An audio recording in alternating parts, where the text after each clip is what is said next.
अस्सलाम वालेकुम my YouTube family, welcome back to my channel. कैसे हैं आप सब? उम्मीद है कि सब ठीक ठाक होंगे और बहुत खुश होंगे। अच्छा जी, आज मैं आप लोगों के साथ सर्दियों की ताकतवर सौगात पंजीरी की रेसिपी शेयर करने लगी हूँ। इस रेसिपी में जितने भी अज्जा इस्तेमाल होंगे तमाम कुदरती अज्जा हैं और आपको तो पता है कि कुदरती अज्जा के कितने सारे फ़ायदे होते हैं। और जिन लोगों को कमर की दर्द होती है, सर दर्द होती है, या जो लोग हर वक्त थके थके रहते हैं, थोड़ा सा काम करने के बाद थकावट महसूस करने लगते हैं, उन लोगों के लिए बेस्ट फॉर्मूला है। और जिन लोगों की नज़र कमज़ोर हो रही है, या जो लोग ज़्यादा पढ़ते हैं या कंप्यूटर पे काम करते हैं, जो बच्चों के इम्तिहान सर पे हैं, उनको दिमागी कमज़ोरी हो या बालों या नेल से रिलेटेड कोई भी प्रॉब्लम हो, इन तमाम चीज़ों का हल जो है ना इस रेसिपी में है। तो चलें जी, टाइम अपना वेस्ट किए बगैर रेसिपी की तरफ चलते हैं और इसमें जो जो भी चीज़ें इस्तेमाल होनी है वो पहले आपके साथ मैं शेयर कर लेती हूँ। तो जी, हम ये बनाने लगे हैं चने की दाल की पंजीरी और इसमें हम 2 किलो दाल का इस्तेमाल करें। इसको आपने साफ़ करके अच्छे से और इसको फाइन सा इसका जो है ना आपने पाउडर बना लेना है, जो मैंने स्टार्ट में दिखाया था। उसके बाद जो है ना आपने जो चीज़ें लेनी है उसमें है फूल मखाने, चारों मगज़, चारों गूंदें, बादाम, किशमिश और देसी घी और नारियल। ठीक है, आपने इन सब चीज़ों को जो है ना अच्छी तरीके से साफ़ कर लेना है। उसके बाद आपने एक बर्तन लेना है। हम एक ही बर्तन का इस्तेमाल करेंगे ताकि ज़्यादा बर्तन जो है वो गंदे भी ना हो। अब हमने जो है ना एक देचका ले लिया है और उसमें हमने 2-2 चम्मच देसी घी के डालते जाने हैं और साथ साथ हमने हर चीज़ को जो है ना वो फ्राई करते जाना है थोड़ी थोड़ी देर के लिए। सही है। तो सबसे पहले जो है ना हम करने लगे हैं फूल मखाने। और जो लोग हड्डियों पट्ठों की कमज़ोरी, कैल्शियम की कमी में मुब्तला हैं, ऐसे लोगों के लिए ये वाकई एक जो है ना वो लाजवाब सा तोहफ़ा है। और आप सबको तो पता ही है कि किसी भी किसी को पंजीरी बनाए तो उसमें फूल मखाने लाजमी होते हैं। अगर आप पंजीरी के बगैर भी इसका फ़ायदा उठाना चाहते हैं ना, तो आपने सिर्फ 15 मखाने लेने हैं और आपने जो है ना उसको दूध में अच्छी तरीके से पका लेना है और फिर वो खा लेने हैं। और आपकी सोच है, उसके इतने सारे फ़ायदे हैं कि आप जो है ना बस हैरान ही रह जाएंगे। तो बस हमने जो है ना ये मखाने निकाल लिए थे और उसके बाद हम 2 चम्मच फिर से डालेंगे और इसके अंदर अब हम चारों मगज़ को जो है ना वो हल्का सा फ्राई कर लेंगे।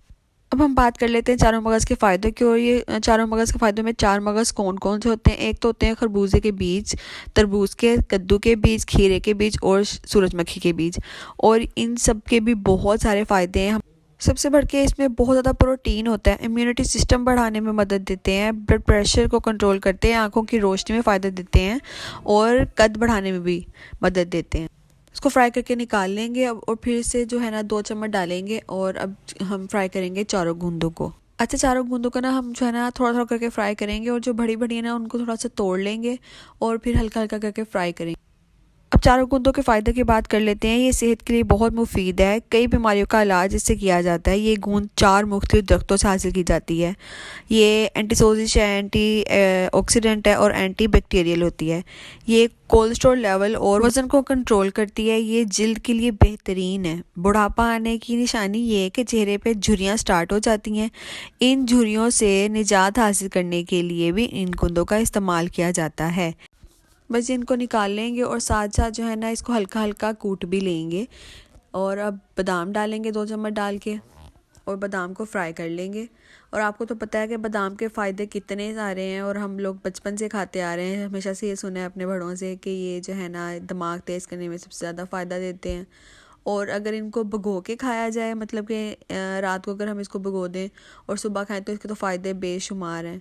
तो ये हम पंजीरी में इस्तेमाल करें तो हम इसको फ्राई करेंगे और इसको भी जो है ना हल्का हल्का कूट लेंगे। मतलब कि इसको हमने बिल्कुल नहीं पाउडर बनाना है, इसका हर चीज़ को ना हल्का हल्का कूटना है ताकि जो चुबाते हुए जो है ना वो मसला ना हो। हमारे बड़ों ने भी खाना होता है तो सबके लिए जो है ना ये एक जैसा फ़ायदा सबको दे। तो जी, बादाम में होते हैं ढेर सारे न्यूट्रिशंस, विटामिन्स, कैल्शियम्स और बीमारियों से बचाने के लिए हमारे लिए फ़ाइट भी करता है। तो चलें जी, अब हमारा हो गया मेन काम स्टार्ट। अब हमने जो है चने की दाल का पाउडर बनाया था ना, अब हमने इसको ब्राउन करना है और इसको तकरीबन भी आधा घंटा तक जो है ना हमने इसको ऐसे चम्मच हिलाते रहना है। इसमें हमने अभी कोई देसी घी नहीं डाला, अभी हमने खाली दाल को ब्राउन करना है और इसका कच्चापन ताकि दूर हो जाए। और जो है ना बाद में इसके अंदर देसी घी डालेंगे। ठीक है, आधे घंटे तक ये ऐसे ही इसको चम्मच हिलाते रहेंगे, चम्मच छोड़ना नहीं है ताकि ये नीचे ना लगे और कहीं एक साइड ज़्यादा ब्राउन ना हो जाए, कहीं से कहीं कम ब्राउन ना हो जाए। ठीक है, तो अब जो दूसरी साइड पे जो है ये सब चीज़ें जो है वो हल्की हल्की कूटी जा रही हैं। तो ये जो है ना हमारी अम्मी की रेसिपी है और ये बहुत देर से अम्मी बना रही हैं।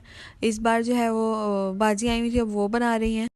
तो जी ये किसी एक का काम नहीं है, हर किसी ने हिस्सा डाला इसमें, हर किसी ने मेहनत की है, ये बनाना आसान नहीं है। तो जी अब टाइम है देसी घी डालने का। अब इसके अंदर थोड़ा थोड़ा करके घी डालेंगे और अब आपने जो है ना 7-7 चम्मच हिलाते रहना है ताकि आपको इसकी कंसिस्टेंसी पता चले कि कितने घी की ज़रूरत है, क्योंकि साथ साथ ये घी जो है ना अब्जॉर्ब होता जाता है। तो आपने जो है ना वो ठीक से इसका ध्यान रखना है। और तकरीबन भी मेरे ख्याल से 1.5 किलो के करीब ये घी डला था। जैसे ही दाल का ऐसा टेक्सचर आ जाए फिर आपने इसके अंदर पिसी हुई इलायची डाल देनी है और ये बिल्कुल फाइन पाउडर होना चाहिए ताकि बिल्कुल भी मुंह में ना आए।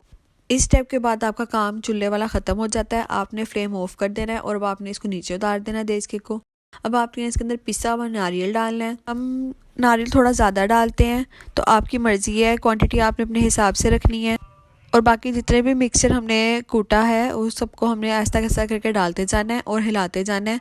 हमने बिल्कुल भी जो है ना चम्मच स्टॉप नहीं यहाँ पे करना, और क्योंकि ये स्टेप होता है जहाँ पे हर चीज़ जो है ना आपस में मिक्स होनी है। और अब लास्ट स्टेप पे इसके अंदर जाएगी चीनी। तकरीबन 1.5 किलो के करीब ही चीनी गई थी इसके अंदर, और इसकी जगह पे आप गुड़ भी और शक्कर भी डाल सकते हैं, ये चॉइस है। और ये बहुत ही ज़्यादा जो है ना हेल्दी है। आपने अपने बच्चों को भी खिलाना है और ख़ुद भी देना है। नाश्ते में तकरीबन आप इसके 2 से 4 चम्मच भी खा लेना तो ये बहुत है आपके लिए, और आपने डेली ये खाना है। दूध के साथ आप ये ले सकते हैं। और पंजीरी की रेसिपी अगर अच्छी लगी हो तो शेयर भी लाजमी कीजिए ताकि कोई और भी फ़ायदा उठा सके। चलें जी फिर मिलते हैं अगली वीडियो के साथ, तब तक के लिए अल्लाह हाफिज़।